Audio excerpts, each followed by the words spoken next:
In this video, why there's a sequence for battery removal and what to expect when changing the battery on a modern car. First things first, the car should be off, unlocked and keys out. If you have gloves, bonus points because acid is nasty stuff. But before you begin, can you just disconnect the battery on any car? Well, with over 5,000 different car models, there is no single answer. On cars before about 2012, it shouldn't be a problem, but best to consult your owner's manual and do some research on forums if you're unsure. I'll give you an idea on what to expect a bit later in the video. Let's assume for now you're ready to replace the battery. This is where you'll start. Loosen the negative terminal first and then the positive, and that's because it's safer with one exception.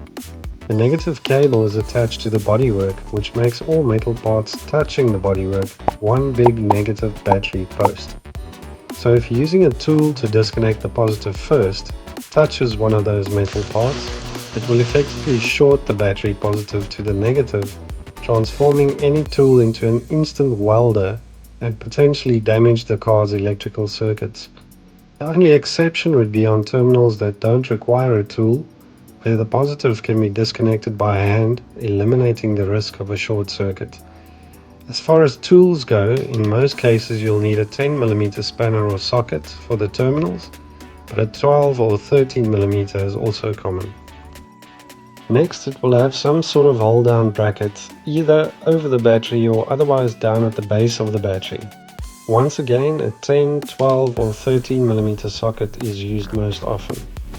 Once the old battery is removed, it's good practice to clean the terminals, so stick around to learn why.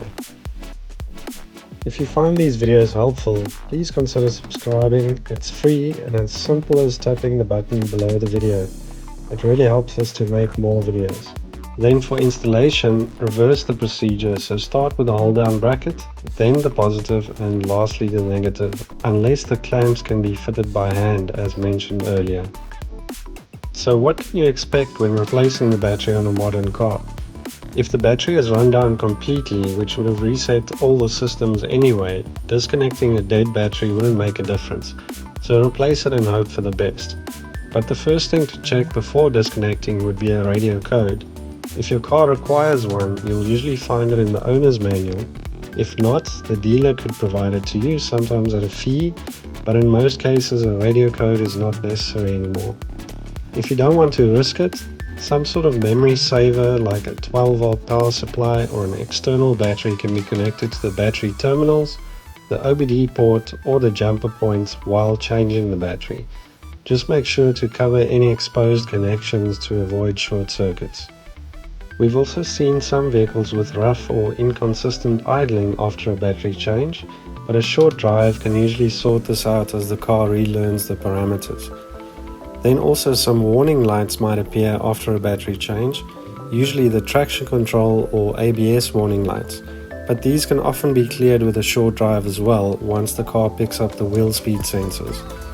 Also check out our channel for videos dedicated to specific cars, or learn how to make your battery last longer in this next video.